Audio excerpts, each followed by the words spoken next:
Osteoarthritis అనేది నీ పెయిన్కి major reason ఏంటంటే నీ ఆస్టియోఆర్థరైటిస్. అది కాకుండా ఏముంటాయి డాక్టర్ గారు, అరుగుదల ఈ ఆస్టియోఆర్థరైటిస్ కాకుండా ఇంకా వేరే కారణాలు ఏముంటాయని చాలా అంటే మీడియా వాళ్ళు ఎక్కువ అడుగుతుంటారు, ప్రజలు కూడా, పేషెంట్స్ కూడా అడుగుతుంటారు. ఇన్ఫ్లమేటరీ ఆర్థ్రోపతి అనేది ఒకటి ఉందన్నమాట. ఇన్ఫ్లమేటరీ ఆర్థ్రోపతి అంటే ఏంటంటే అది మెడికల్ టర్మ్, అది కీళ్ళవాతము అంటారు దాన్ని. కీళ్ళవాతంలో 2 రకాలు, ఒకటి sero positive arthropathy, sero negative arthropathy. ఈ సీరో పాజిటివ్ ఆర్థ్రోపతి అంటే రుమటాయిడ్ ఆర్థరైటిస్. ఈ రుమటాయిడ్ ఆర్థరైటిస్ అనేది ఎక్కువగా లేడీస్లోనే ఉంటుంది. 95% రుమటాయిడ్ ఆర్థరైటిస్ లేడీస్లో ఉంటుందన్నమాట. 95% రుమటాయిడ్ ఆర్థరైటిస్ లేడీస్లో ఉంటుంది. సో ఆ 5% సీరో నెగిటివ్ ఆర్థ్రోపతి కండిషన్స్, కొన్ని బేచెట్ సిండ్రోమ్ అని, ఇన్ఫ్లమేటరీ బౌల్ డిసీజెస్ అని, సోరియాటిక్ ఆర్థ్రోపతి అని కొన్ని కండిషన్స్ ఉంటాయి. ఆ కండిషన్స్లో సీరో నెగిటివ్ ఆర్థ్రోపతిలో వస్తాయన్నమాట. సో మెయిన్ రీజన్ ఏంటి, వీళ్ళకి ఏ లక్షణాలు ఉంటాయి అంటే పొద్దున పూట లెగవగానే వాళ్ళకి చేతులన్నీ స్టిఫ్గా అయిపోయి వాళ్ళు ఏ పని చేసుకోలేరు. ఈవెన్ ట్యాప్ తిప్పటం కూడా కష్టంగా ఉంటుందన్నమాట. వాళ్ళు బ్రష్ చేసుకోవాలన్నా కూడా చాలా డిఫికల్టీగా ఫీల్ అవుతారు. దాన్ని మార్నింగ్ స్టిఫ్నెస్ అంటారు. ఇది ఒక 2-3 అవర్స్ మార్నింగ్ టైమ్స్లో ఉంటుంది. ఈ సీరో పాజిటివ్ ఆర్థ్రోపతి కానీ సీరో నెగిటివ్ ఆర్థ్రోపతి కానీ మీరు వింటర్ సీజన్లో చాలా సివియర్గా ఉంటుంది. వాళ్ళకి బిట్టర్ సీజన్ ఏదంటే, అంటే బాగా కష్టపడే సీజన్ ఏదంటే అక్టోబర్, నవంబర్, డిసెంబర్, జనవరి, ఈ 4 months వాళ్ళకి చాలా కష్టంగా ఉంటుంది. సో అలాంటి వాళ్ళు బయటకు వెళ్ళేటప్పుడు they have to protect there joints. అంటే గ్లవ్ వేసుకొని, సాక్స్ వేసుకొని, వార్మర్స్ వేసుకొని, లైక్ థర్మల్స్ వేసుకొని అలా వాకింగ్ వెళ్ళాలంటే అలా వెళ్ళాలి, కానీ బేర్గా అట్లా ఏమీ లేకుండా వాళ్ళు ఎక్స్పోజ్ అవ్వకూడదు. అయితే వాళ్ళకి మార్నింగ్ స్టిఫ్నెస్ ఎక్కువ అవుతుంది అనమాట. ఈ రుమటాయిడ్ ఆర్థరైటిస్ అనేది మెయిన్లీ ఫీమేల్ డిసీజ్. లేడీస్ని బాగా బాధ పెట్టే డిసీజ్ రుమటాయిడ్ ఆర్థరైటిస్ అనమాట. ఈ రుమటాయిడ్ ఆర్థరైటిస్ అనేది ఆటో ఇమ్యూన్ డిజార్డర్. ఇది ఆటో ఇమ్యూన్ డిజార్డర్. ఈ ఆటో ఇమ్యూన్ డిజార్డర్ని మనం దాన్ని మార్చలేం.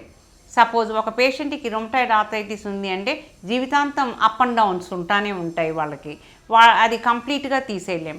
కానీ ఇప్పుడు మంచి ఇంజెక్షన్స్, ఎడిల్మ్యాబ్ ఇలాంటివన్నీ, టోఫాసిట్నిబ్ ఇలాంటి డిసీజ్ మాడిఫైయింగ్ ఏజెంట్స్ అంటే లైక్ బయలాజికల్ ఏజెంట్స్ చాలా వచ్చినాయి. అవి వచ్చినాయి కాబట్టి the severity and intensity of the rheumatoid arthritis చాలా తక్కువగా ఉంటుంది ఈ రోజుల్లో. ఈ రుమటాయిడ్ ఆర్థరైటిస్ మార్నింగ్ స్టిఫ్నెస్ ఉండే వాళ్ళు ఏం చేయాలంటే ఒక డాక్టర్ దగ్గరికి వెళ్ళి RA factor, anti CCP, anti nuclear antibody, anti microbial antibody, ఒక ప్యానెల్ ఆఫ్ ఇన్వెస్టిగేషన్స్ ఉంటాయన్నమాట. ఆర్థరైటిక్ ప్రొఫైల్స్ అని ఉంటాయి. ఆర్థరైటిక్ ప్రొఫైల్స్ చేయించుకోవాలి. సపోజ్ అవి కాస్ట్లీ అని మీరు అనుకుంటే అట్లీస్ట్ మీరు ఆర్ఏ ఫ్యాక్టరు, యాంటీ-సిసిపి ఈ 2 కామన్గా చేసే టెస్టులు, ఈ టెస్టులు చేయించుకోవాలన్నమాట. ఇవి కానీ పాజిటివ్ ఉంటే మీరు యు ఆర్ రుమటాయిడ్ ఫ్యాక్టర్ 120 ఉన్నా 220 ఉన్నా మీరు భయపడాల్సిన అవసరం లేదు. దానికి డిసీజ్ మాడిఫైయింగ్ ఏజెంట్స్ ఎన్నో ఉన్నాయి. లైక్ హెచ్సిక్యూఎస్ ఉంది, హైడ్రాక్సిక్లోరోక్విన్ ఉంది, లెఫెనమైడ్ ఉంది, తర్వాత ఇగ్రోటమైడ్ ఉంది, ఎన్నో సాజ్ అంటే సల్ఫాసాలజిన్ ఇలాంటివి చాలా ఉన్నాయి కాంపోనెంట్స్ మార్కెట్లో. ఆ డ్రగ్స్ మేము పెడతాము. మీ టైటర్ వాల్యూస్ని బట్టి మీకు ఏ డ్రగ్స్ పెట్టాలో ఆ డ్రగ్స్ పెడతాము. మీ రుమటాయిడ్ ఆర్థరైటిస్ ఈజీగా క్యూర్ అవుతుంది. తర్వాత ఎడిల్మ్యాబ్ అని ఇంజెక్షన్స్ ఇప్పుడు చాలా బాగా వచ్చినాయి. అవి మంత్లీ 2 అవి తీసుకుంటే మీ డిసీజ్ చాలా బాగా మాడిఫై అవుతుంది. మీకు దాంతో వచ్చే ప్రాబ్లమ్స్ చాలా బాగా తగ్గిపోతాయి అన్నమాట. అంటే స్టిఫ్నెస్ తగ్గిపోద్ది, డిఫార్మిటీస్ తగ్గిపోతాయి, మేజర్ జాయింట్ ఎక్కువగా డ్యామేజ్ అవ్వకుండా ప్రొటెక్ట్ చేస్తుంది అనమాట.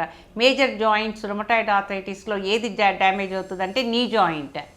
పెరిఫరల్ జాయింట్స్ అయిపోయిన తర్వాత కొంతమందికి పెరిఫరల్ జాయింట్స్ కంటే main joints, major joints, knee joint effect అవుతుంది అనమాట. ఈ నీ జాయింట్ ఇన్ఫ్లమేటరీ ఆర్థరైటిస్లో ఎఫెక్ట్ అయినప్పుడు కంప్లీట్గా కార్టిలేజ్నంతా అది తినేసినట్లుగా చేస్తుంది అనమాట. మొత్తం ఈటెన్ అపీరెన్స్, మొత్తం కార్టిలేజ్ అంతా డ్యామేజ్ అయిపోద్ది వాళ్ళకి. ఇది సాఫ్ట్ టిష్యూలో మొదలవుతుంది. ఈ పెథాలజీ సాఫ్ట్ టిష్యూలో మొదలయ్యి ఇది మొత్తం కార్టిలేజ్ మీదకి పాకుద్ది అనమాట. కార్టిలేజ్ మొత్తం డ్యామేజ్ అయిపోద్ది అనమాట.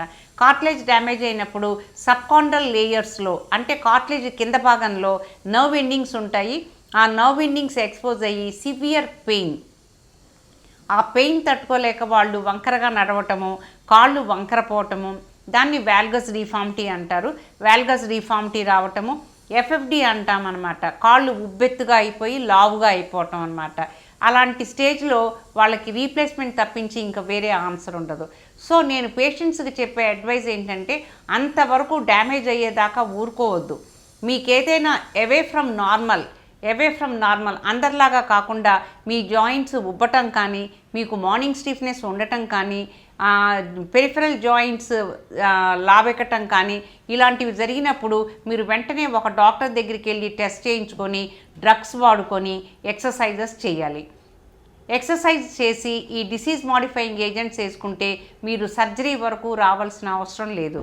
కాకపోతే ఏంటంటే చాలా పేషెంట్స్ నెగ్లిజెన్స్ మూలంగా వాళ్ళు రుమటాయిడ్ ఆర్థరైటిస్ వాళ్ళు సర్జరీ వరకు తొందరగా 40 ఇయర్స్లోనే వచ్చేస్తారనమాట.